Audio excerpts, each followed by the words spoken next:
মানুষকে শুধু মুখ দিয়ে দাওয়াত দেওয়া যায় না, ব্যক্তিত্ব দিয়ে দাওয়াত দেওয়া যায়, আচার ব্যবহার দিয়ে দাওয়াত দেওয়া যায়। যেই দাওয়াতি কাজটা সাহাবীরা করতেন, যেই দাওয়াতি কাজটা রাসূল সাল্লাল্লাহু আলাইহি ওয়াসাল্লাম করেছেন, সেটা হচ্ছে ব্যক্তিত্ব দিয়ে দাওয়াত দেওয়া, আচার ব্যবহার দিয়ে দাওয়াত দেওয়া।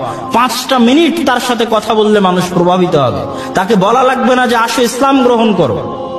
তার সাথে 10টা মিনিট সময় কাটালে সে প্রভাবিত হবে যে বাপরে বাপ, এত উন্নত চরিত্রের মানুষ হয় কিভাবে, কোথায় থেকে এত উন্নত চরিত্র শিখলো? ও ইসলাম থেকে শিখেছে। সে মুখে বলা লাগবে না যে আসেন ইসলাম গ্রহণ করেন।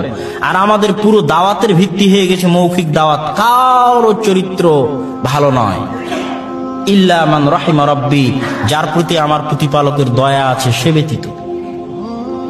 তাহলে আকীদায় সালাফি হয়ে কোনো লাভ নেই যদি চরিত্রে আপনি as-সালাফ as-সালেহ মুহাম্মদ সাল্লাল্লাহু আলাইহি ওয়াসাল্লাম এবং সাহাবীদের অনুসরণ না করতে পারেন।